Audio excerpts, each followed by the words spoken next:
All right, everyone. So the Strat is a trading technique created by Rob Smith, rest his soul. He passed away a few years ago. It is an amazing technique because it actually helps you with your entries. It also helps you with your understanding where your profit and your loss lies as well. Now, one great thing about the Strat is that it also helps you to if you will understand where there's going to be levels of consolidation, where there's going to be direction. It's also going to show you about aggressiveness in the market, especially when we're talking about the different scenarios of the candles. Okay. Now, there are going to be three different scenarios: scenario one, scenario two, and scenario three. What I like to do when I teach this technique is I like to tell everyone up front, any candle that I point to, I want you to look at the candle that came before it. Because the candle that I point to, I want you to think about what this candle did in relation to the candle that came before it, okay? So whatever candle I point to, look at what that candle did in relation to the candle that came before it, okay? The other thing that I want to give you up front is that it does not matter the color of the candle. So if I say it's a two down, your mind's probably automatically gonna say, okay, so that candle should be red.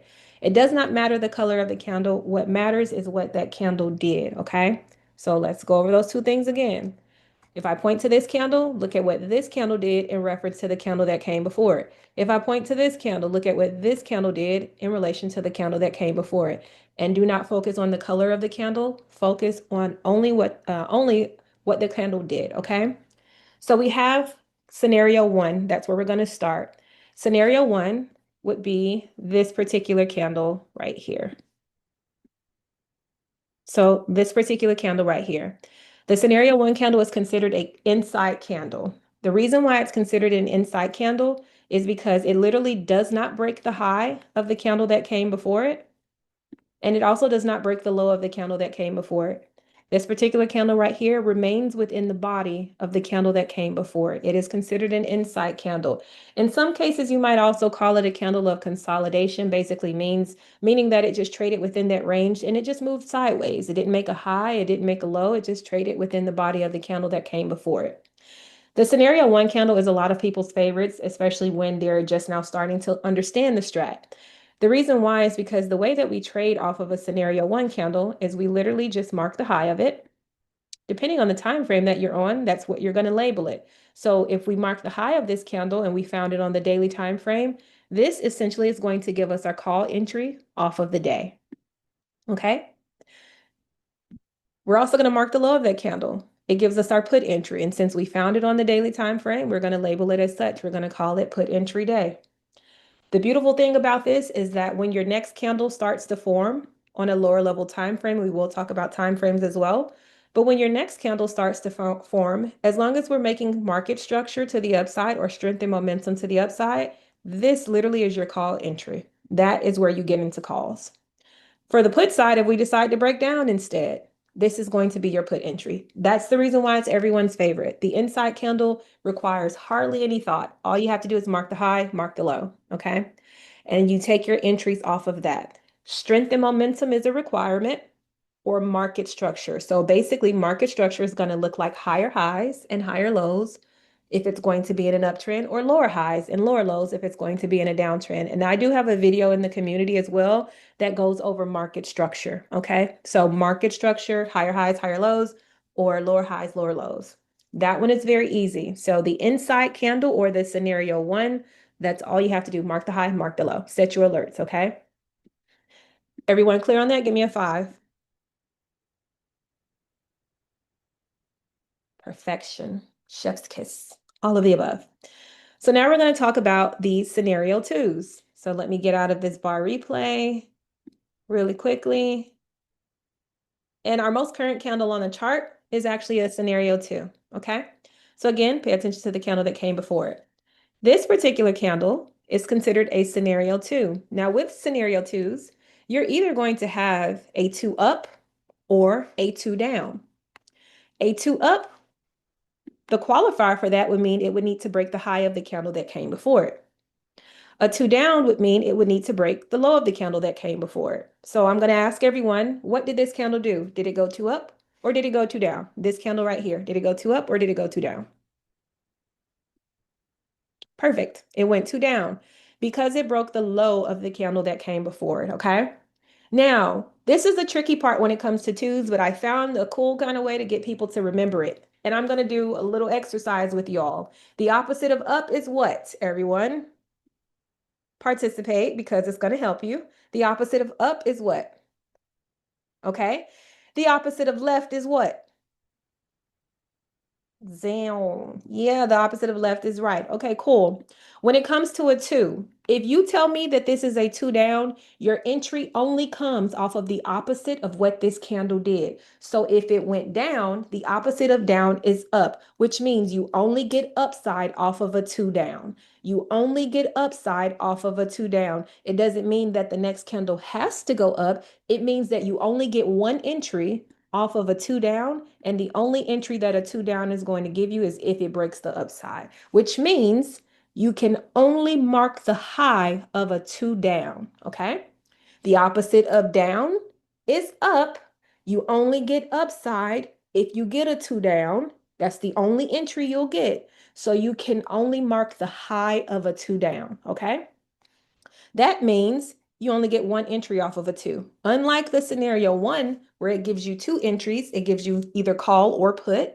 With a two, you only get one entry, okay? And because this went two down, the only thing I can get off of this is if we break to the upside, okay? Now, let's look at a two up. I'm not going to erase data. I'm just going to find a two up, okay? So here's a two up right here, right?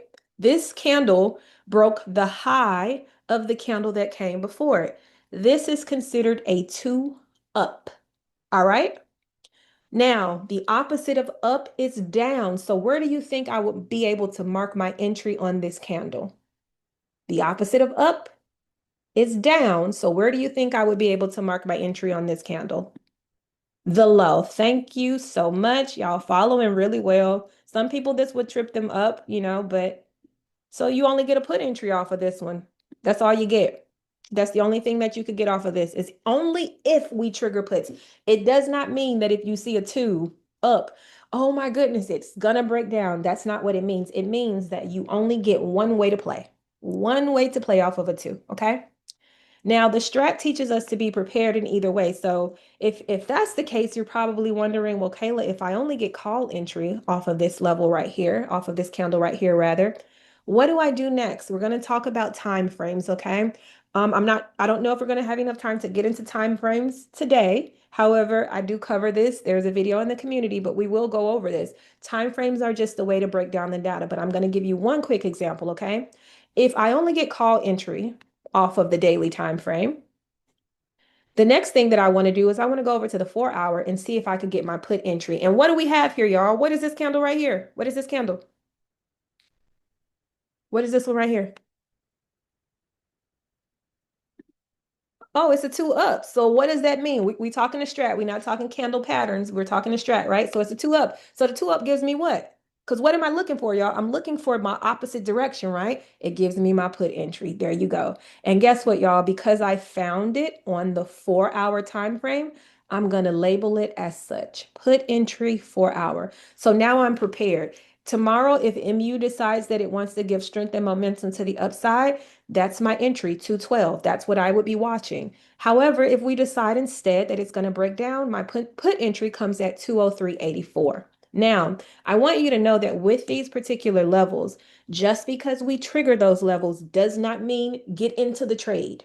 It means, for example, if I set an alert on my chart and I get a notification to my phone, your notifications do not mean jump into that trade. If you are at breakfast and you get a notification from TradingView and you're like, oh, I said I wanted to get into the 215 call on MU because it triggered this level, do not do that. Your alerts are only there to remind you to go look at the chart to see if it's doing the qualifiers, right? Doing the things that it needs to do in order for you to take the trade. Okay.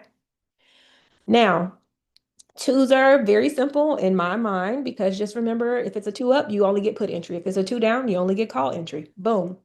That's it. Okay. Now I'm going to erase everything. Now we're going to start new.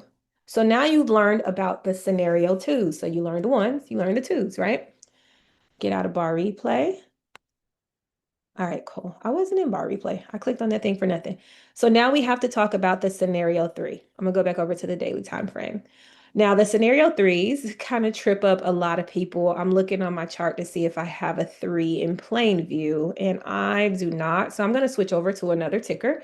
I'm gonna go to the next ticker that someone posted. I think it was Leslie that was next, and we are gonna talk about the scenario three. Man, I be having some good examples of scenario threes when I get off of the call with y'all. Like the next day, it seems like something goes through. Oh, Mother Scruncher, hold on, something went through. I think it was on SPX or SPY. Hold on, give me a moment. Yep, yep, yep, yep, yep. Okay. Yeah, that candle's so beautiful because that's the one I called at the top, y'all. I called that one at the top. I'm just overjoyed about that particular day. That thing went 2,000%, $133, y'all, went almost 2,000%. So anyways, we're not gonna go back into that one. But here's your scenario three candle.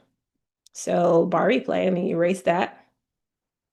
So this particular candle right here, okay? Now, if a scenario one does not break the high or the low of the candle that came before it, and the scenario two either breaks the high or the low of the candle that came before it, what did this candle do, y'all? Oh, geez, don't answer that question and mess my new people up. Refrain, please. Let the new people answer. If, what did this candle do right here? Da, da, da, da, da. I gotta go back to the beginning. Broke both sides. Uh-huh, you laughing because you wanted to do it. I know you did. Took out both sides. That's exactly what I want to hear, okay? So as you can see, this particular candle here, it broke both the high and the low of the candle that came before it, right? We do not trade threes. So when I say we don't trade threes, you know how I told you you can mark the high and the low of the one or the inside candle, or you can mark either side of the scenario two. With the three, we don't do that.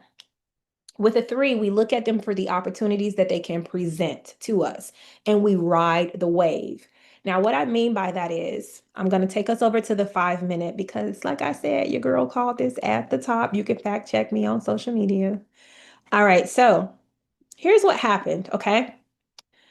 We ended up gapping up, right? Boom, we pushed up really high. And then all of a sudden, we start to pull. And then we start to pull some more and we start to pull. And then when you notice that we went in one direction, so this is how my mind works when it comes to like figuring out whether or not we're going to go three on something. Scenario three, basically taking out both ends of the range.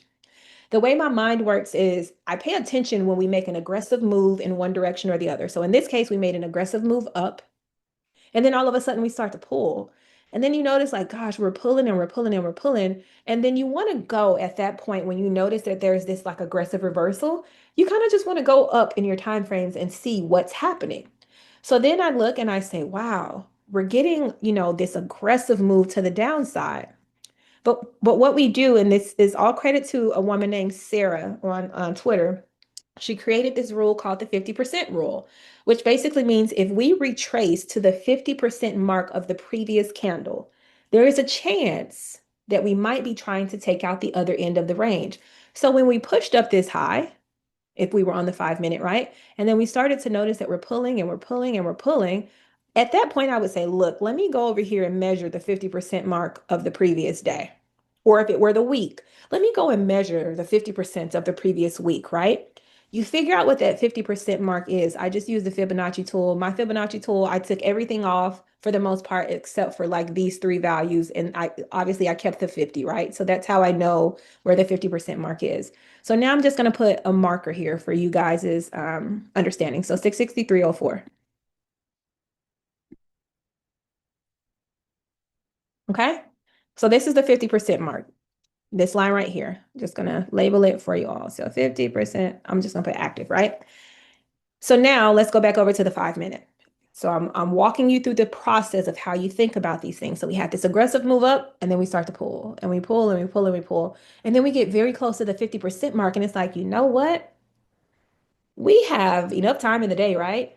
If the day was active, just giving you like a run through, we have enough time in the day and we are pulling down so aggressively and we're close to the 50% mark of the previous day, we might be trying to go outside day, right?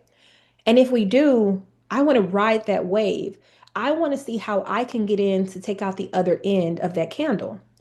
The other end of that candle would look like what? Maybe I see a two up on the 30-minute, right? The 30-minute time frame. If I get a two up, it gives me put entry, right? Or maybe I see an inside candle on the 30-minute or the hour. You get what I'm saying? Like we're looking for a way to get in so that we can essentially just ride the wave to take out the other end of that candle. So we don't mark out the high and the low of a three. You can't do that because a three is something that's happening in real time. But what we do is we look to threes for opportunities to just ride the wave. Everybody following?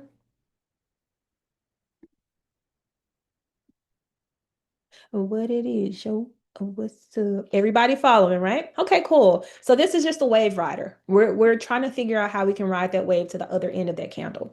Now, the other thing that I want to say is that a three represents aggressiveness. Okay. Um, and when I say it represents aggressiveness, imagine this like a sport. Do you know how hard that team would have to work for the Bulls to once be in control, but then the Bears come in and like turn that thing all the way around? That's an aggressive player, right? That's an aggressive team. If you think of it like that, a three represents aggressiveness. Also, when it comes to a three, you can have them bullish or bearish. This was just the example of it being bearish. So let's just say we dropped significantly and then we started to push back to the upside. We would be looking at it the same way, but just to the bullish side of things. So, for example, like this candle right here went three. It took out this high, it took out that low. It was a three. I'm trying to see if I can find another, like a bullish three. And also, while I'm looking, here's another one, right? We went this low and then we eventually started to reverse and then we ended up taking out the other end of the candle. So that's what we look at threes for. Also, you might hear a three called a one bar reversal. And not to confuse you, because when I first heard it, I was like, what the heck are they trying to say? A one bar reversal just literally means this one bar reversed on itself. We went this high, and in that one bar, that one candle, it did a reversal. So that's what that means. Okay. I'm trying to think of all the little cutesy names that people call things when it comes to the strat. So the inside candle is a scenario one, also considered in some cases a candle of consolidation. Your twos are considered directional candles. The reason why they're considered directional candles is because the market is constantly moving in one direction or the other, right? So a break above, a break above, a break above. You're getting more so movement with those breaks because think about it. A two is either breaking the high or the low, which is giving it direction. And the market is going to like continually move, right? That's why the market has been around for so long. So we're going to get more twos on the chart than we're going to get anything else. Ones represent sideways trading. We can't trade sideways forever. You get what I'm saying? So you're going to see more twos on your chart than anything, which is why they're referred to as a directional candle. Your scenario threes are considered outside candles. So if you hear someone say, oh man, we have the chance to go outside week, outside month, they're basically just saying it has the chance to take out the other end of the range. It went one way and now it's looking like it's trying to take out the other end of the range. Okay. Now, the other thing that I have to teach you all is about how to mark out your targets. Somebody else pick a ticker because y'all have too many things typed in there for me to go back up and search for the next ticker. So somebody pick a ticker. Meta it is. Perfect. All right, so I'm in bar replay. Let's get out of that. I actually think I was looking at Meta the other day. Am I still in this mother scruncher? Okay, there we go. So Meta actually has a spinning top candle on the daily time frame. And it's also a what? What is Meta? What is the last candle on Meta? I'm actually going to go over to the week too while you answer that. What is the last candle? What is this candle? Inside two or three? What is it? Two up or two down? Okay, it's a two down. Cool, cool, cool. Now, thank you for reminding me of something that I needed to say to you all. You're also going to hear people say something like a failed two or a failed three, okay? If we say it failed, here's a qualifier. In order for it to have gone two, it needed to have broken below this low. Like, so if it went two down, it needed to have broken below this low. That is the very thing that qualified it to be a two. You can't change what it did, but what you can see is that it failed to remain a two down. Whenever you hear us say a failed two down, it basically means whatever qualified it to be a two, it failed to remain either that low or that high. So you see how this broke down and then eventually it closed up here. Essentially calling it a failed two. Okay, it failed to remain that low. If it were a failed two up, it would be where it would have da, da, da, da, trying to find one really quickly. But like it pushed to the upside like this, right? So your qualifier was for it to have broken above the high. It pushed this high, but it failed to remain that high. So whenever you hear us say like a failed, it's just the qualifier, the thing that qualified it, it failed to remain either that high or that low. I hope that makes sense to you. Let me see what you're asking me. Oh man, that's gonna be a whole different thing. What made me see SPY the way that I did when I caught those reversals. But I'll talk to you guys about that. Now, we have this two on here, right? So that means it went two down, so I only get one way to play. My call entry comes here. The strat says, hey Kay, we need to be prepared in either direction. I'm trying to go through all my things. We need to be prepared in either direction. I get my call entry here. So now I'm going to talk to you about how you mark out your targets, okay? Now, turn this off and I'm sorry, turn it on rather. Because I'm on the daily time frame, the automatic qualifier for me is that this could be a day trade. Okay. It could turn into a swing, but because I'm on the day trade, I'm just going to make it a little easy for you all to understand. If I find my call entry off of the day, I'm going to look at where the day closed. The day closed at 594.25. 594.25 is where this day closed. Okay. So now I'm going to pull out my calculator. 594.25. You guys can't see it, but you guys can follow along. Maybe you want to pull out your calculator. Okay. So the close of that candle is 594.25. Cool. Now I'm going to add the ATR to that. So whenever I'm picking strike prices, everyone, it's because the ATR tells me what a stock is capable of doing or a security is capable of doing. If I want to be in a trade for a week on Meta, it's saying, hey, Meta can move about $43.29 in a week. So you better not go opt for a strike price that's $100 out the money because it gets exhausted around $43.29 in a week. But because I'm on the day, I'm going to use the daily ATR. Okay. So I'm going to go from where this candle closed, again, 594.25, and I'm going to add 17.59 to that. If you're doing it with me, what did you get? Let's see if we got the same thing. Isabella, Isabella. Isabella said, I'm going to beat y'all to it. Come on, Beverly. All right, so 611.84 is what I have too. Just going to put it on anything and I'm going to edit it. So 611.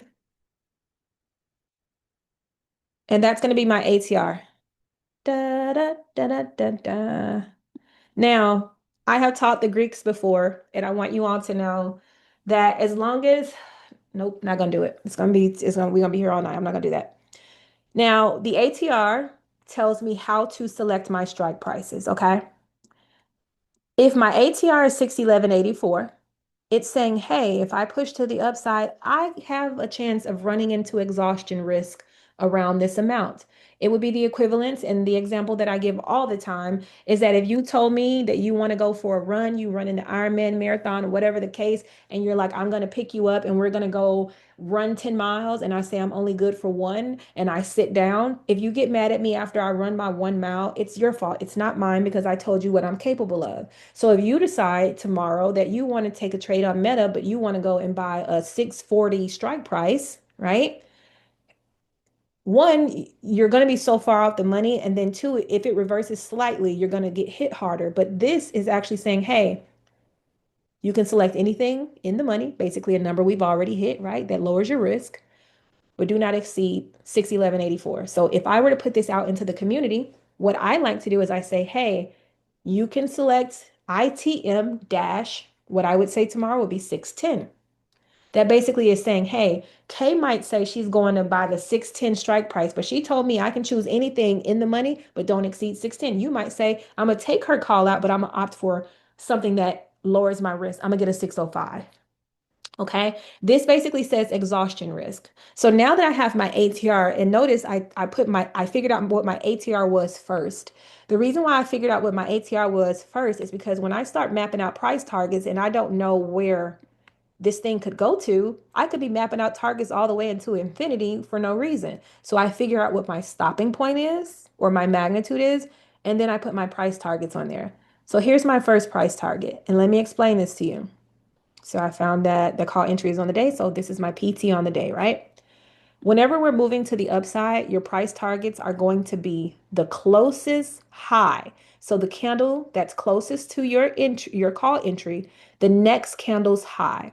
And the reason why I'm saying the next candle's high is because I don't want to see you all cutting across candles like this. That's not how you do it. You're going to opt for this candle. And then the next candle that you're going to opt for is the next candle's high, which it looks like that one comes slightly before your ATR target, and that's it. If we're pushing up, it's the tops of the candles. For your put entry, it's the bottoms of the candles. Okay. The only slight variation to that would be if there was a gap. So, what do I mean by a gap?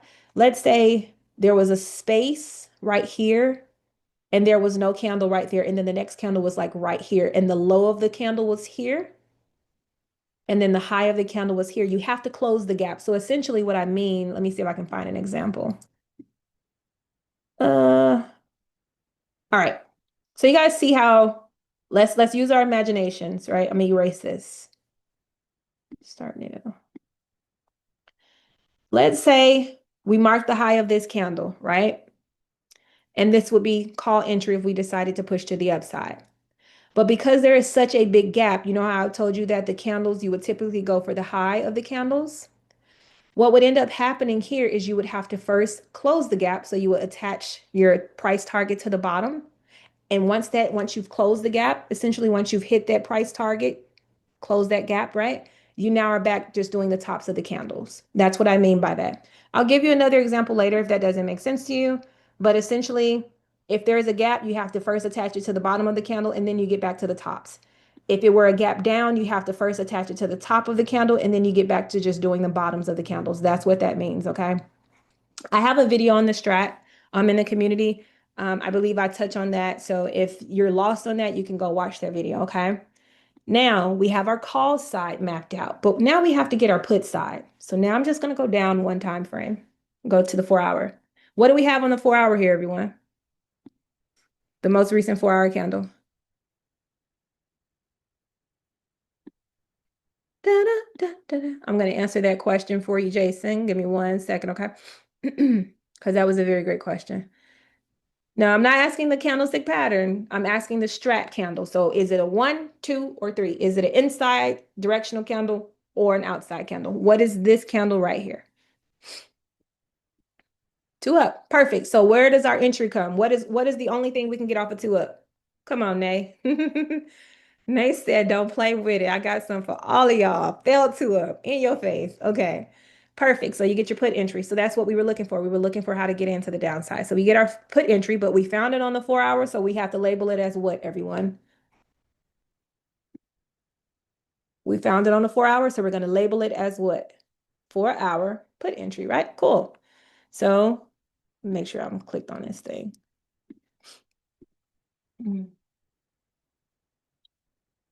All right. Yep. Okay, cool. So now, because my put entry came from the 4, I'm going to go from where the 4 hour closed. It says 594.38. So we're going to get our calculators. We're going to put 594.38. But this time we're going to subtract 1759 because we're looking for puts. And puts mean to subtract. Puts mean that you think it's going down. Puts mean the price of the security is going lower. So that means we need to subtract, right? So we're going to subtract $17.59. What do we get, y'all? Isabela. 576.79. That's what I got too. I'm just going to clone this because I'm being lazy and I do this every day anyway. So I'm cloning it. Oh, no, didn't want to clone that one. We want to clone this one. It's taking me longer to clone it. I might as well just search for it. 576.79. It still didn't do it, y'all. Like, what the heck? Oh, I'm just going to grab it from here. Clone. Now it did it. 576.79. That's what you get for being lazy, okay? So, but I clone it anyways because I don't like searching for them things all the time. So I'll clone my PT thingies and use them like that. So now this is telling me, hey, if I select the strike price to the downside, remember, all right, let me delete this and let me get y'all attention. Y'all, The ATR says 576.79. So please don't say a 575 will work. A 575 won't work. Why? Because a 575 is lower than 576.79. There's not going to be a 576.79 strike price. There might be a 577.50 or 580. So when it comes to your ATRs, stay in line with them. Do not go lower. Do not go higher. Stay within your magnitude. So in this case, I will say something like, all right, everyone, in the money, but don't go any lower than 580 on the strike price. Okay. So just an FY, in the money, but don't go any lower than 580.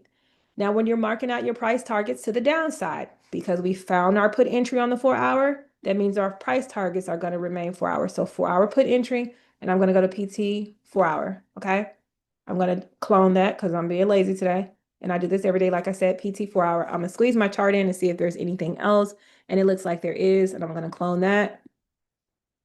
And this is like my final price target right here. Okay. So now Meta is actually mapped out. Now, what this will look like if I put it out to y'all for tomorrow, it would say call entry 598.12. Okay. The strike prices that I would be looking at is anything in the money, but I won't exceed 610. For the put side of things, if we decide to break down instead, 591.18 is my put entry. Anything in the money, but I won't go any lower than 580. That's what that looks like. These are directional trades, everyone. This is not me taking both sides of the market. This is not me entering calls and puts at the same time. That's not what this is. It's basically saying, hey, if we get market structure to the upside, higher highs, higher lows, I'm considering calls. Lower highs, lower lows, I'm considering puts, right? This is what this is. Now, there are chances that we might break down for puts and I can eat off of puts. And then we reach a level in reverse and now we're pushing up and now it's about to trigger the call entry. Then I can do the opposite side, but I'm not taking both of them at the same time. Okay. So I just want you to know that. So really, you just kind of learned about ATR. Your ATR helps you to understand your strike prices. You just learned about the strat. There are other things that are strat related, but I'm not going to go into all of those things. Like we're support and resistances. So that would be like your broadening formations when it comes to the strat where you're watching price expansion. That's going to be something that we'll talk about at a later time. But I wanted you all to understand how we view and how we trade the strat. Okay. Now, I am going to answer this question because it is very important. This is where in the community, everyone, hold on, what are y'all saying to me? That is not something we're going to talk about today, the 4 steps, because that's a whole lesson, like indicators and all that kind of stuff. But don't worry, we're getting there. I'm here all day, right? Not all day, but I'm here. Definitely not here all day. We're gonna go over that, okay? I promise you. I don't gatekeep. That's not something I do. I do not gatekeep. Helping you make money does not stop me from making mine, okay? You will find that I'm going to teach you, okay? Now, what makes me want to take a trade? In the community, there is a channel called High Probability Candlesticks. I do not take any trades just because I feel like it. I had a conversation with a friend about this the other day. I said, well, my friend was like, I think my friend said he took Amazon or something. And I said, what made you take Amazon? And he was like, I just wanted to take it. I hope he's not on here because he is a part of the community, but I'm using you as an example if you're on here. I just wanted to take Amazon. And I said, well, did you have a reason? Nope, just wanted to take Amazon. I said, no, it doesn't work like, well, to me, this is, and it's subjective, right? But it doesn't work like that for me. Whenever I'm charting everyone, I'm going to give you an example, okay? So now what I want everyone to do, I'm going to hide this. This is actually a trade idea. So let me just drop the link into the chat. I'm not going to drop the levels. I'm sorry, I'm not going to drop the strike prices because you just learned it today. So hopefully you're following along, okay? Is my friend in here? Okay. Trish, your hand won't hurt because she gonna hold it. I am definitely gonna hold your hand, okay, the entire way, as much as I can. So I'm gonna hide everything.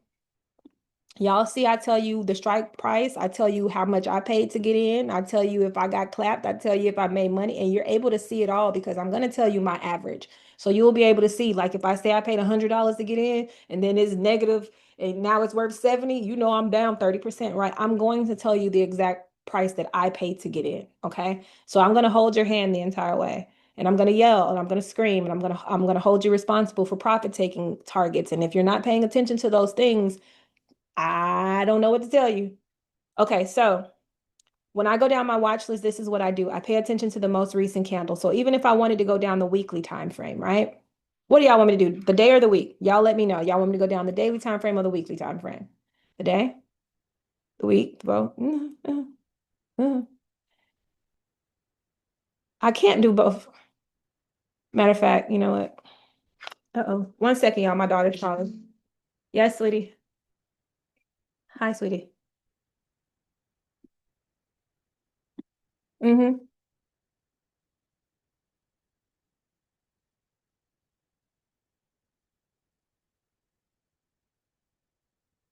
Okay, I'm so sorry that you don't have access to your Apple ID, but I'm teaching right now. So can mommy call you back? Yes. Okay. I love you. You're my favorite daughter. Bye. Okay. All right, y'all. So that's a part of your recording, but Trinity is a part of the community. So I'm gonna put, I have one that's kind of side by side that I don't have to, that is actually cloning the tickers. Oh, heck, I gotta go in here and do it. Hold on one second, y'all.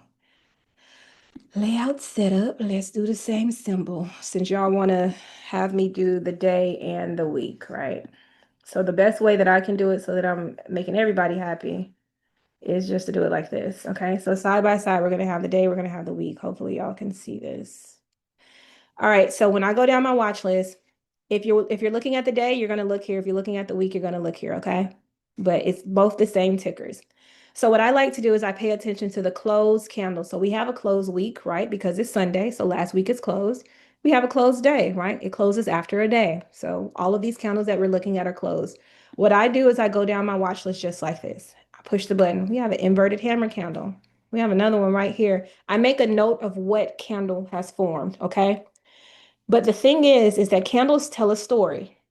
So there are candles like an inverted hammer or a hammer candle, or a piercing line candle, or a dragonfly candle. All of those candles represent bullish reversals.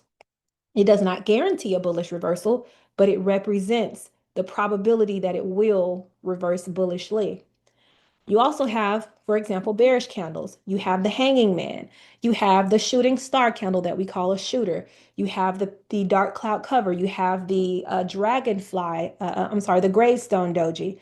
Those are all bearish reversal candles. So when I was having the conversation with my friend, I said, "Hey, what made you want to take that? Did you see a reversal candle that indicated I'm a candle that says I'm moving up or a candle that says I'm moving down?" The foundation to every trade that I get into is based on candlestick patterns. If I see a candle that represents a bullish reversal, it gets my attention. Okay. I feel like Netflix is going to do a continuation down. So I do this very quickly, y'all, because my eyes are just looking at the most recent candle. Okay. When I see something that I like, I stop. I make a note of it. I say, whoa, that candle right there represents something that I like. My favorite candles are the ones that I just mentioned to you. Okay. It is the piercing lion, the dark cloud cover, the hammer, the shooter, the dragonfly, the gravestone. These are my favorite candles. So when I go down my watch list, I'm not stopping until I see them. That's how it works. I'm literally not going to stop until I see those candles. Okay. Now, with that being the case, on top of that, let's see if I can find something. There's a candle on, for example, low. So let me actually go to low. Look at low on the weekly time frame. I hide all these drawings because I already mapped it out. Let's hide all. Okay. Look at low on the weekly time frame. This candle right here is a hammer. It is a bullish reversal candle. But guess what else it is, y'all? It's a bullish reversal candle, but what else is it, y'all? Now I'm getting excited. I don't like to chart and after hours. The only reason why I was charting in after hours, y'all, because I was so bored. I had so much on my mind. And everyone who knows me that's been trading with me for years, you know, if I'm charting after hours, something is happening in my life and I'm trying to distract myself. I typically chart during pre-market. I will chart the last 20 minutes before the market, the last 30 minutes. I can chart really fast because I have all my indicators, already pre-made. You see how I had all those scripts when I put them on the chart? They're already there. I know. So think about how fast this process is for me, y'all. I know the candle that I like.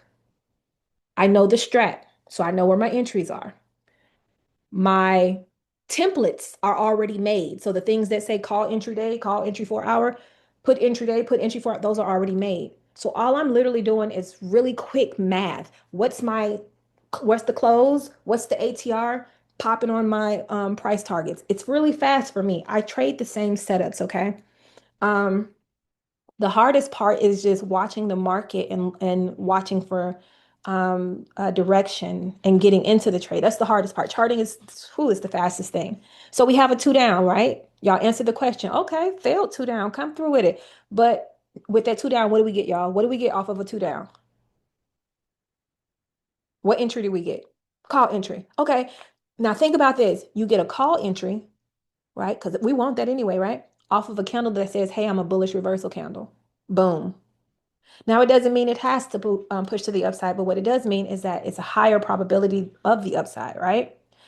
So we don't base it off of feelings. We feel that it's upside, but we wait to allow the market to tell us what it's going to be. The reason why I say we can't feel that way is just this reason. We have technical analysis on the chart right now.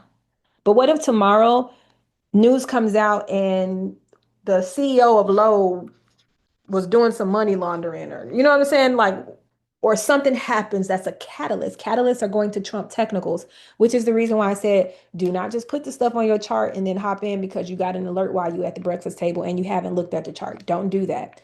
We pay attention to market structure or strength and momentum. Strength and momentum looks like this. Oh, yes. Make my life easy. Strength and momentum looks just like this, y'all. You see how strong this is? And momentum wise, it's just an aggressive downtrend. Boom, just down, down, down, down, down, down, down, down. That's strength and momentum, right? So this leg of price action here is strength and momentum. This leg of price action is lower highs and lower lows. We have a high, right? We have a lower high. We have a lower high, right? We have a lower high. We have a low. We have a lower low. We have a lower low. We have a lower low. This area here is market structure. This area here, strength and momentum. Okay. So just want you all to know that. So first and foremost, candlestick patterns. When I go down my watch list, I'm looking for candles. Boom. I find the ones that I like. Once I find the ones that I like, that's when I now have to chart it. That's where the strat comes in. The strat comes in, gives me my price targets, my ATR. So now I know how to select my strike prices.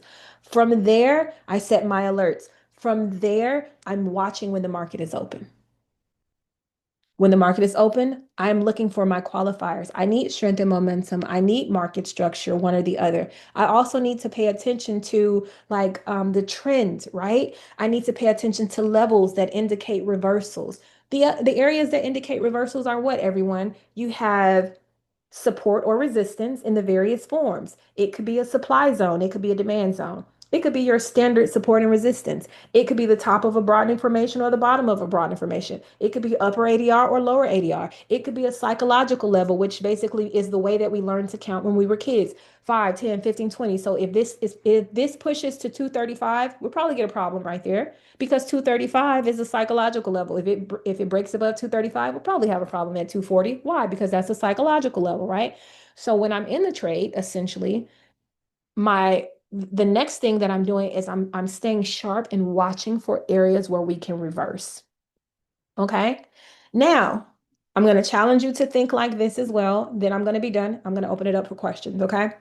I'm going to challenge you to think like this.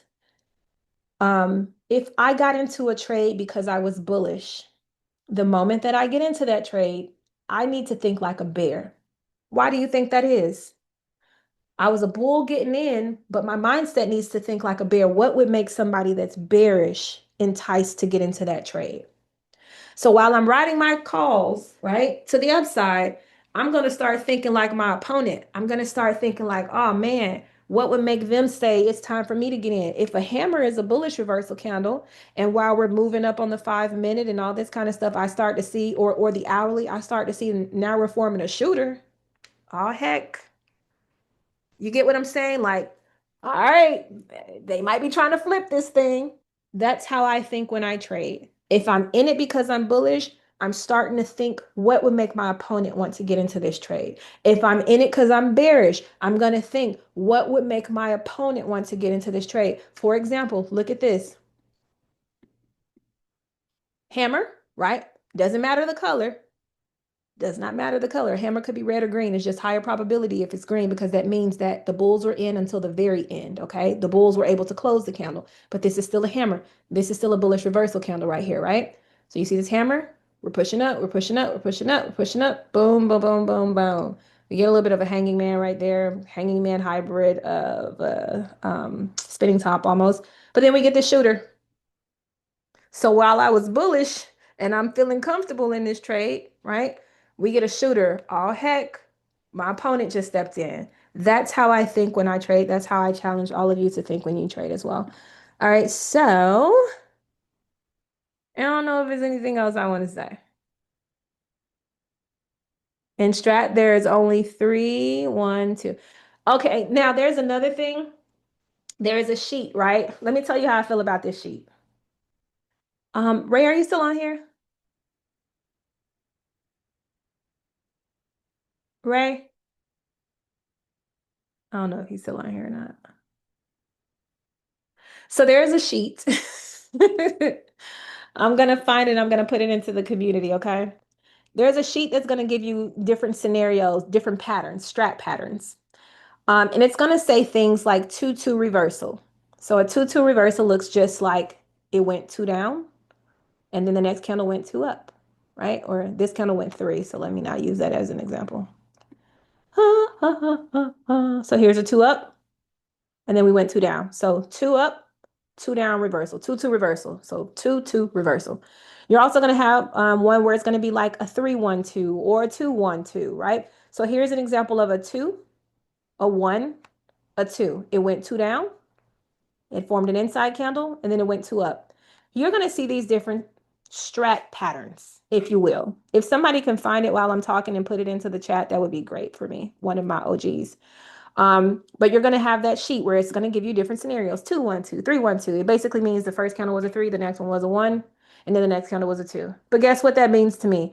All I'm trading off of, y'all, is the actionable signal. I honestly don't care about that sheet that much anymore. I like when we have a 1-3, or I like when we have a 3-1-2. I like certain strat setups, but in my mind, the way that I process, and this is just for me, this is subjective. I'm not telling anyone that trades the strat that you're right or you're wrong by any means. But in my mind, I'm only thinking about what I can trade off of. So for example, this is a 2-1-2. All I need to know is that I need to trade off of this one. Here's the inside candle. Here's the one. I'm trading off of the one, but I know how to read the scenario. We went two up, so here's the two up, the inside candle that I can trade off of, right? And then a two. 2-1-2. You get what I'm saying? So that's why I care, but I don't. Yep, this is the pattern. Now, if you notice at the bottom, where on the bottom left-hand side of what was placed in the chat, everyone, matter of fact, let me just pop this out and share my screens, make everyone's lives easier. This is what I mean, okay? This one is a bullish continuation. This is a bullish reversal, okay? Bearish continuation, bearish reversal. Two, the first candle was a two. The one, we broke the high of the one. That's your entry. The target is the top of the candle right here, okay? The bearish side of this, 2-1-2, all you're really trading off of is the one. So the low of the inside candle, and then you're targeting the bottoms of the candles. This is how you read this, okay? Now, you also have continuations. We do not trade continuations. Why do we not trade continuations? Because of something that's called triangle they out. May not sound grammatically correct, but triangle they out. It basically means, what if you got into this thinking that it was going to continue down, and then the next candle actually did a two up? It would have formed what looks like a triangle, and you would have gotten triangled out of your position. This is why we do not trade continuations. Now, I am not saying you cannot in life trade a continuation. Just know it's not a part of the strat technique. It's not a part of the system. It is something completely different. It's basically you trading the momentum. It is not a part of the strat. So for example, what I mean is, you see how we were breaking down and breaking down, and maybe you decided to hop in. You're trading momentum. You're a momentum trader at this point. It has nothing to do with the strat. So let's be clear about that, because again, you could have gotten triangled out. Okay. This is what this means. So You're trading off of the one, you're trading off of the two. That's what you're doing. The threes, you're trading off of a hopeful. We have a probability, a possibility of taking out the other end of the candle. That's what you're trading off of when it comes to a three. I think that's about everything. That's the strat simplified. And yeah, that's what I got. So I'm going to take you all off of mute so that you can ask your questions. I do not bite. I promise you I don't. One moment, un momento, por favor. I'm trying to get back to this thing. Girl, what are you doing? Sometimes I'm a little slow, y'all, especially when I've been working like crazy. Y'all see, hold on, wait a minute. Before I say anything else, let me ask y'all something. Y'all see these screensavers that I'm making for y'all? Y'all give me some ideas of ones that you might like. Have y'all seen them? I thought they were really cute. I thought it would just be something really cute. Anyways, let me take y'all off mute.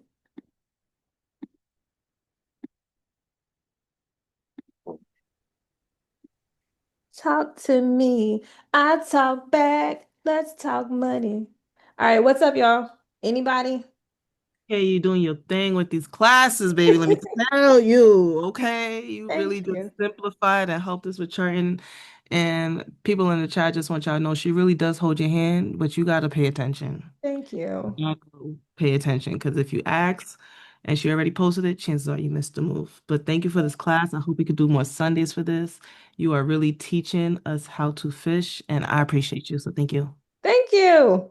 Thank you. I'm here for it. Thank you so much. I second that. Thank So you. that's really good teaching, Kay. Thank you. So I had some questions earlier on, but this session uh, gave me more details. Now that I know my call entry and my alert pops up to get into a trade, Mhm. what are the other factors that I need to look into right on rather than jumping onto the trade? What are the other factors I have to look into? So Uh, or if we can go back to the SPY the other day, previous day, I believe. What made you to get into the y'all put just and gonna trade? pressure me into doing this when I'm telling you it's gonna require a class, and I promise you I'm gonna teach a class on this. I believe it or not, it's already in the community. I talked to you about the qualifier, so I can't go into it. That thing moved $230. I caught it, y'all. I caught it. So, anyways, or we caught it together. So let me just remove this. I'm gonna run through it really quickly. I want to give it the time that it deserves, and I don't honestly, I can't be on here all night to go through these things, okay? I will say this. I have indicators on my chart, MACD, okay, RSI, EMAs, upper and lower ADR, and then my mind instantly processes supply and demand zones, okay? I've talked about supply and demand zones and how to read them, but there are indicators that indicate death crosses and golden crosses, right? So that's where you get crosses of your moving averages. And your crossing of your moving averages will either tell you bearish or bullish. That's one thing. The other thing, and remember, your MACD is composed of moving averages and a histogram. Then I have moving averages here, okay? So it's going to tell you bearish or bullish moves on your moving averages. The other thing that I'm going to pay attention to is candlesticks. Remember, I told you candlesticks represent bullish or bearish reversals. So if I see that I'm getting a bearish reversal on my moving averages, and I also see that I'm getting a bearish reversal candle, and then I also see that the RSI is in an area where it needs to sell off, and then I also see that we're at a resistance area that's potentially going to force us down. Your various types of support and resistance, supply and demand. Like I said, supply and demand, the a gap fill, psychological levels, just your standard horizontal support and resistances, things like that. If I'm noticing that these things are happening and they're aligning at the same time, I'm going to stick with my probability of where we're going to go. So we had bearish crossover, we had rejection areas. I don't think it went up to the upper ADR, but I think it was close, very close to upper ADR. And then we started having bearish reversal candles. We started making, we made a double top, where a double top is also an area where it can reject you down. So when I say double top, I mean this. You see how we boom hit this area, and then we pulled, and then boom we hit it again. We had a double top. We had a lot of things lining up at the same time that made me say, hey, we're more than likely going to push to the downside. And I've been putting If you guys have noticed, so a lot of you have found out about me and this trading community off of social media, right? So on social media, I have been tracking. I've literally been tracking in front of everybody, like in all vulnerability, to show people, hey, I might get it right, I might not get it right. You know what I'm saying? But for the last 5 times that I have traded and put this on social media, I have been right every single time. Netflix was one of them. I think SPX was like 3 or 4. I think it was, yeah, 3. And I think SPY was the other one where I say, this is about to pull or this is about to push up. I'm watching for these things to happen all at the same time. When they happen, it's just high probability for me. And so then I'm comfortable with saying it to the world because I know that I checked off a lot of boxes. You know what I'm saying? So with trading, think of it like this. Your highest probabilities, for example, if you were a pilot flies a plane the same way every single time, but every time he gets on that plane, he has to do a security check. He has to check all of his instruments. He has to check to make sure that everything is good. That's what you want to do when you're trading. You want to make sure that you have the highest probability and you're checking off all of those boxes. I told you all also the other day that I kind of want to be silent until I see all of those things happening. But it's going to require a lot of patience for everybody else because look, this was, hold on, you know, wait a minute. Uh, 16 bars. So this was, uh, that was an hour and 10 minutes. Some people don't want to wait an hour and 10 minutes before they take their first trade. A lot of traders, especially when they're new, because they know that the market opens at 9:30, it's like, what's the trade? What do we get into? What's the play? It doesn't work like that. Trading is when you get that set up. It could take an hour and a half, it could take 2 hours, it could take half the day.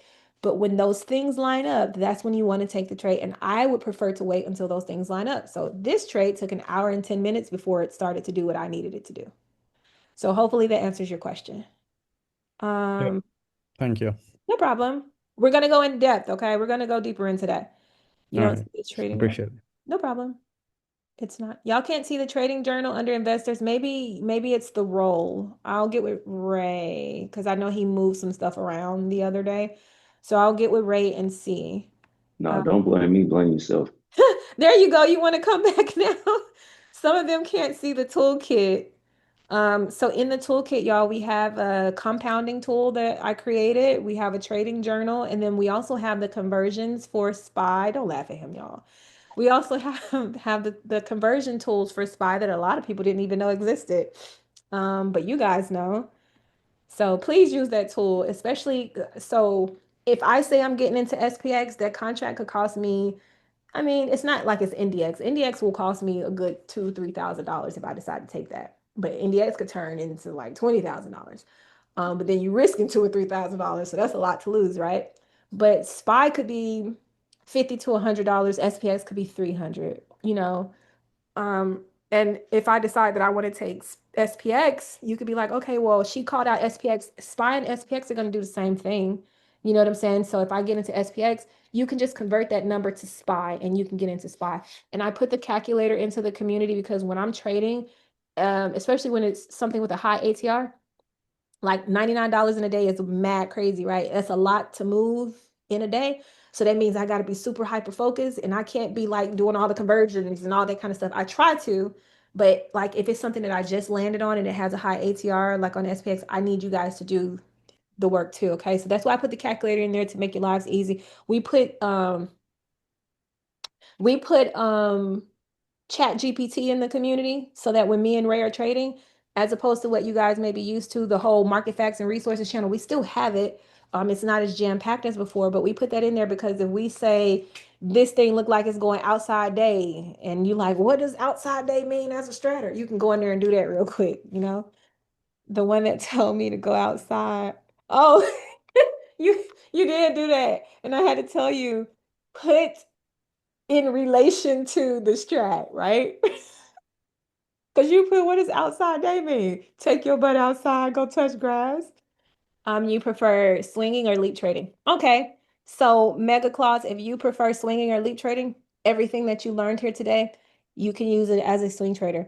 Guess what that means though? That means that whereas if I'm day trading and I'm looking for actionable signal on the day, So actionable signal is going to look like the hammers, the shooters, the dark cloud covers, the piercing lines, the dragonflies, the gravestone dojis, the candlestick patterns, right? Whereas I'm looking for those on the daily time frame. If I'm looking for a day trade, you would just be looking for them on the weekly time frame. And you would still use the strat. And then you would multiply your expiration date by 2. You're not going to multiply your ATR by 2. You're not going to multiply your ATR by 2. You're going to multiply your strike price by 2. The reason why you do that is to account for a week where the ticker might be lazy.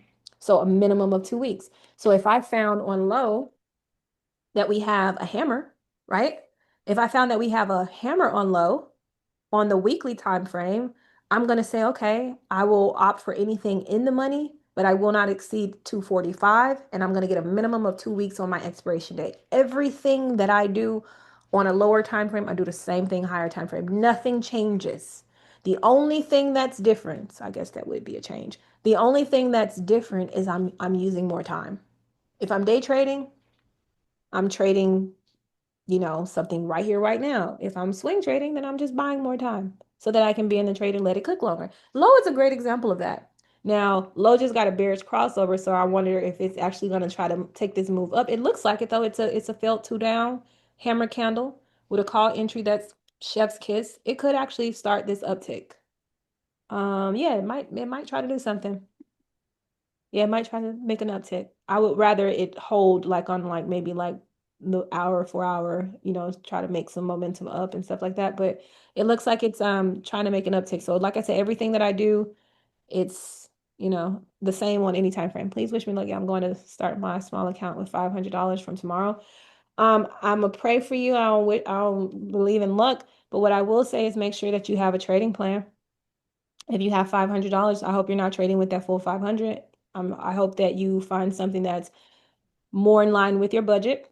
Oh, because you said that, and because I care so much, I'm going to tell you this. In the beginning of the week, everything is expensive. Okay? Everybody needs to know this. In the beginning of the week, everything is expensive. What's my example that I use all the time, OGs? It's just like going to the grocery store. They put that fresh cut of meat out in the meat section. They're going to charge you the full price for it because it's brand new. They just put it out. But towards as it gets closer to expiring, they're going to put that red sticker on it. And it's going to say, hey, if you buy me today, 50% off. Why? Because it's about to expire. You're going to get that manager special, right? Because it's about to expire. So for the people who have smaller accounts, my recommendation is always to try to trade closer towards the end of the week. Then you'll be able to get a lot more contracts for cheap. Because that $500, you might get into something tomorrow, and we don't trade on Mondays, but you might get into something on Tuesday, and it could be $250, and now you can only buy one contract. And when I'm telling everybody to scale out, you can't do nothing but close your positions because you only have one. But that same $250 on a Thursday or Friday could buy you 5 contracts. Never know. So that's how I would play that.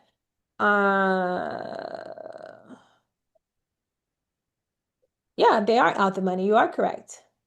I'm an out the money trader. In the money means that you are lowering your risk. It doesn't remove you from risk. It just means you're lowering it. Um, I said, yeah. So you can opt for anything in the money. So remember what I said, magnitudes, right? So if I say, hey, you guys, I'm gonna buy a 245 call for 2 weeks out. I'm always going to type in my channel to tell you what I'm interested in. I'm always going to do something, mother scruncher. I'm always going to do this in the money dash 245. And maybe I say 12/5, right? I think that date would be 2 weeks out.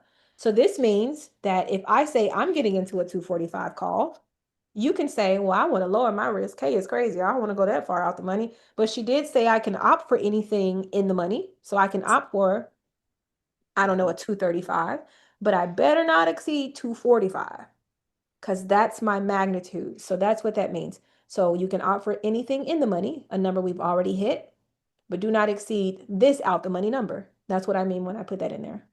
Make sense now? Yep. What's your question before I go? But because you want to ask me a question before I go, you got to ask me on the mic. For people that for like target prices, like profit taking prices, Hmm. targets. For people that only buy like have like one contract that can only afford one contract, how does that work? You need to take your profit at 30 and not look back, and don't be mad when everybody else is screaming that they got 100. Why? Because the goal is to compound you to a higher account. And Okay. so what's attainable in the market on any given day is 30%, right? And so opt for what's an attainable goal until you compound yourself to your next goal for your account. And the more that you compound, the larger your account becomes. And then eventually you'll be able to go for higher profit goals. But I don't want people that have like smaller accounts or people that just don't want to put so much in just yet, because only putting a certain amount in your account doesn't mean that you don't have the money. Sometimes people just like, I just want to get a feel for this, right? So while you're getting that feel, stick to an attainable profit goal and compound your way there. That's the reason why I created the compound tool. But that's what I would recommend that you do. Thank you. No problem. Zero DTEs are risky because you're not playing with time. When is my next guided session? No, we do classes every other Tuesday, and then I trade. We teach when we trade, so we walk you through and talk you through what's going on. And then we have impromptu things. You might get a message from me on the floor, like, everybody hop on live right now. Sometimes I do that when y'all ask me a question. I'm like, oh my God, please don't make this mistake. And then I'm gonna hop on live just because I just don't want people to make the same mistake somebody else just said they made. Like, if you tell me, hey, Kay, I'm in 8 trades right now and I don't know what to do, I'm gonna be like, hop your butt on this call right now. Every single time you get into a trade, you're exposing your account to risk. Every trade that you get into, you're exposing your account to risk. If you are somebody who is treating the market like a casino, you are going to be giving money back to the market. A lot of times, if we make 100%, 200%, and it could be the first hour, hour and 15 minutes of the day. If we've been in 2 trades, I'm going to say, all right, you guys, that's enough. Because every single time you open a trade, you're exposing your account to more risk. It's not a casino. The market will be open the next day, given it's not a holiday or a weekend. Okay? If you can answer something about Pete, what?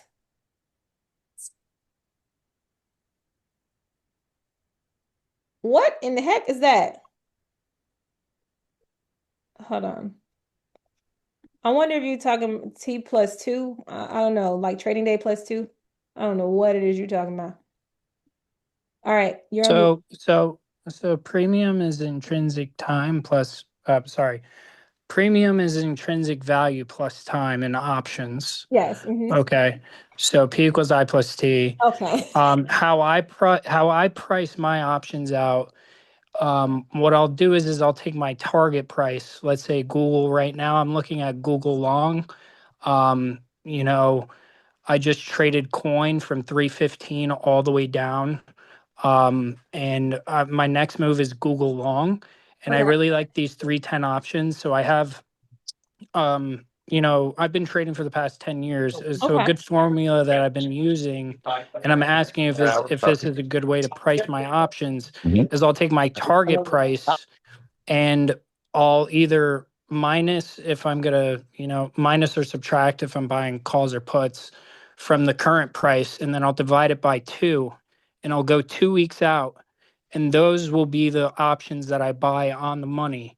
So for instance, I'll take, Google right now is 300. My target price, let's say, is 320. I'll say 300 to 320 is 20 divided by 2 is 310. I'll take those 310 calls going 2 weeks out. Okay. Um, and I've just been following that because P equals I plus T, and I've done a lot of math on it. So I didn't know if that's something you did with your with option decay. You give yourself more time. No, that's not the reason why. But what I will say, something that I do that might help you. I don't know. You've been trading for a while, so your strategy obviously may work for you. But if your target is 320, what I like to do is this. Okay. So I'm Hmm. just gonna put a marker here so everyone can see it, and I'm gonna put it at 320. Okay. So now, obviously, I want to make sure that we're in an uptrend before anything. But I'm gonna figure out where we are from the time that I want to get into this trade to where we need to be, right? So if 320 is where I want to be, let me see if I can get it right there on the money. Probably not. But anyways, it tells me $20, right? It tells me that I need a $20 move in order to get to that particular target. From there, I'm going to refer to my ATR. My ATR tells me, hey, we can't do it in 1 week. we need at least 2 weeks to do it. Okay, so now I know we need at least 2 weeks to do it, but I'm always the person that's going to give myself a buffer. So I'm going to multiply that by 2. I need to go 1 full month out if I want to take a 320 on Google. That's how I would do that. Okay. Yep, you All following? right.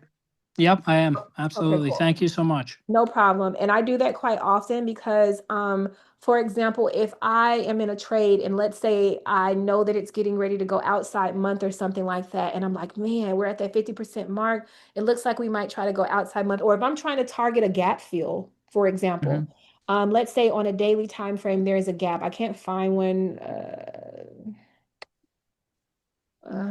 Maybe Netflix. Oh man, they did that stock split, so they're probably.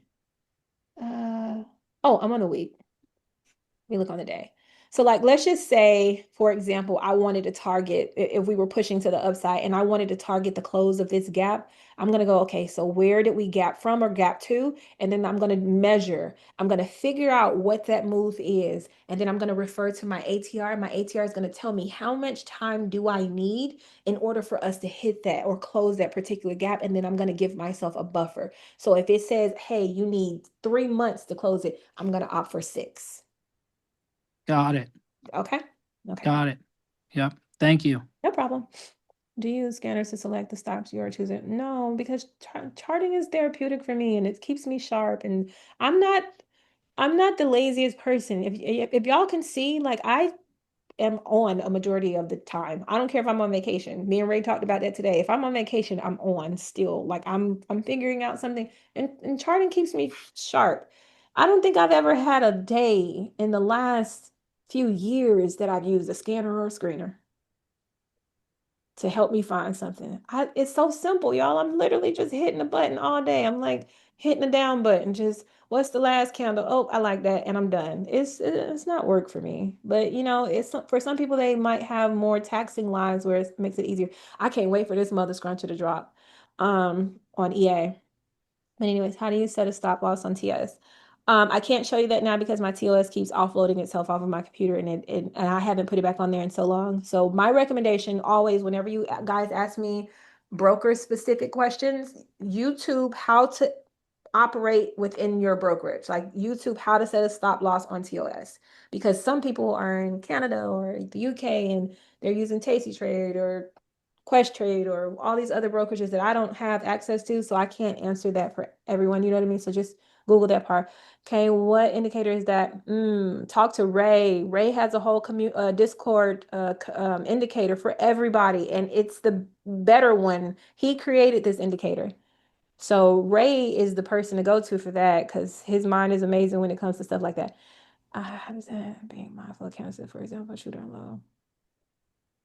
Signifies what time frame are we mindful of? Time frames to view when trading coming your way. Don't worry about it. I got you. Is your stop loss? I'm going to put out something so that you can understand time frames. Is your stop loss based off of percentages? Oh, but it varies. How much am I putting into the trade and how much do I care to lose on that particular trade on that day? Sometimes I could be like, hey, I'm okay with losing 20%. Sometimes I'm like, hey, I can lose 30% and I'll be okay. So it just depends. Those are going to vary. It's not the same every time because you're not going in with the same capital every time. Um, yes, it was recorded. Ray would be the person to talk to about that. But y'all, when you guys signed up, a part of your subscription is the indicator. You need to have TradingView so you can access the indicator. Ray, are you still on? It's my day to teach, so he might be disappearing and coming and going. I'm here. I'm just not here. Ray, could you please tell them how to access the indicator if they didn't do it? Um, it should just be when you log into your WAP account, you go to the InvestHeirs part. So you click on that because some of y'all might have more than one thing in WAP you have. You click on that, and then I want to say you would click on the Trading View app because it's in there. It's going to be like the Discord and the Trading View.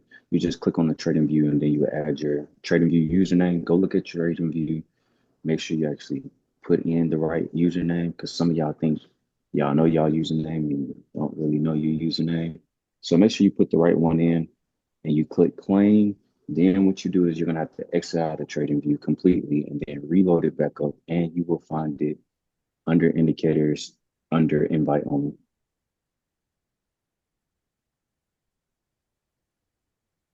Mm-hmm.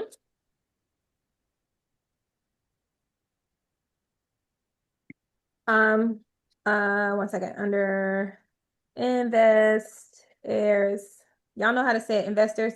So under investors, university. So community under investors university. So if you have like more specific questions, like I just got a question about like support and resistance, there's a video in the community on the various types of support and resistance.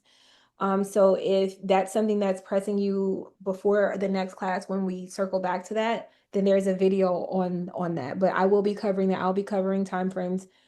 Was that Todd? Todd, did you have another question or no? Okay. And what's your other question? Please don't ask Yeah, me about anything. well, What's up? I never asked no question today, Oh, but okay. yeah, my question was, so when you waiting on the various crossovers, um, I sometimes so you would get it on the 5 before you get it on the 15. So I've been entering off the 5 when Mhm. everything is crossing up. I'm Mhm. I'm like I got fluence all the way across the board, and then I'm just trying to get confirmation. Am I doing the right thing? Yeah, you are. Your lower time frames are Okay, going to be your higher. You are. okay, that's it. Okay, sounds good. Anybody else? Y'all got 7 minutes and I'm off of this thing. So you set your risk for the trade based on invalidation. Not all the time. Sometimes I'm watching the chart. There was one time we were in a trade on Lily for all the people who know. We were in a trade on Lily and I told them, I don't care what happened, I'm not getting out of this Lily trade.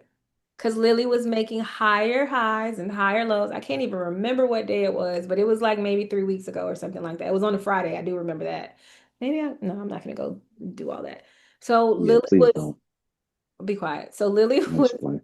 Lily was, you remember? So Lily was holding it. Yep. While we went, I said I was going down with the ship. I was not getting out of that trade. I don't care what it was doing. And Lily was pulling up and then it was pulling down. It was literally just making this move, pulling up and crap. I got my magnet on. Going up, going down like this. And it was going up and it was going down just like this. It kept doing that.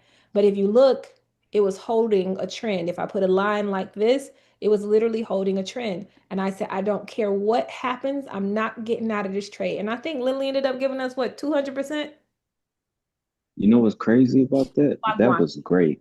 That was great that great analysis and just 320. beautiful. The way you just explain things is just amazing. But I must say, I bet you wish you said that about SPX. Now, that was Thursday. That Today was the is most Sunday, perfect but trade. that might be too soon. Y'all, I got out of that trade at 269%. And like, I'm excited about 269%. Don't get me wrong. But from $133 to almost 2000 a contract, do you know how angry? How angry. And it was only because I put a trailing stop in and it trailed me out in profit. And I'm just sitting there just watching this mother scruncher just keep dying. And I'm like, it's still dying. It's still dying. But then something was like, Kayla, don't be greedy. You do this all the time. You know what I'm saying? So I didn't touch it. Oh, my heart cries out. My everything breaks down. The ATR indicator, Ray just told y'all about it. I don't know if you just sent that message or if I'm late to reading your message. The discipline trader, very much so. We need a soundboard with your fin. I would say Chat GPT for right now. It was a resource a friend gave me. So, because I was talking to them about like some safer things to do as far as like growing things I'll be doing more, I would say in 2026 as far as what the goal would be. So yeah, as soon as I get something, if I think it's interesting or whatever, I typically would just put it out there. Like sometimes I even forget about it, but I just put it out there so y'all can go ahead and look into it and start setting up your goals for like next year for what y'all want to do. I swear y'all gonna ask me about this one question so much, and I promise y'all right now to give it to you. Hold on one second, because I'm just gonna put it into the community. I was working to try to make it pretty, but y'all don't want it pretty. I see y'all just want the answer, so I'm gonna give you the answer. I'm first gonna drop it into the chat. Boom. Okay. Time frames to view in trading. Okay. And now I'm going to put it in market facts and resources under the mother scrunching tab. Okay. It's there. So don't, I was going to make it pretty. I ain't making it pretty no more. I might. Okay, no problem. But I'm gonna go over it. But if you read it, I typed it up in a very conversational way anyways. I typed it up in a way that makes it easy for you to understand that time frames are just a way to break down data. I wrote it out like if you're trying to swing trade for a week, I even color coded it. I was, like I said, I was trying to work to make it sexy for y'all, but y'all wanted, I mean, that's subjective anyway. What if your sexy isn't our sexy? I'd like to just make things easy for people. I thought that, what, never mind. Y'all go read. It is what it is. It's out there now. So now you can, what days are live trading? Oh, you was ready to sign up. You didn't even look at what you signed up for. So Drew, we live trade Tuesdays through Friday. We don't live trade on Monday. Personally, Mondays are full of indecision, in my opinion. There are days where Mondays might be a good day, but there's a lot of stuff that happens over the weekend. And then the market has a reaction to it, like on Monday, where it's like, how do we determine if this is good or bad? And it sometimes it's very choppy. So I would prefer like to turn around Tuesday and then go through the rest of the week. Mondays, it's like all the stuff that we couldn't trade on, all the good news, all the bad news. And then Monday, market opens and it's like, which way do we go? Are we bullish or are we bearish? How are we going to determine what this information means? I prefer to stay out of that, and I prefer to keep y'all out of that. Some days it might be cool, but I'll be on the floor if I think it's cool. I'm not going to be on live if I think it's cool. I'll be like, hey, this looks good. What did I say that you need a hard pause for? Zoom at the dog.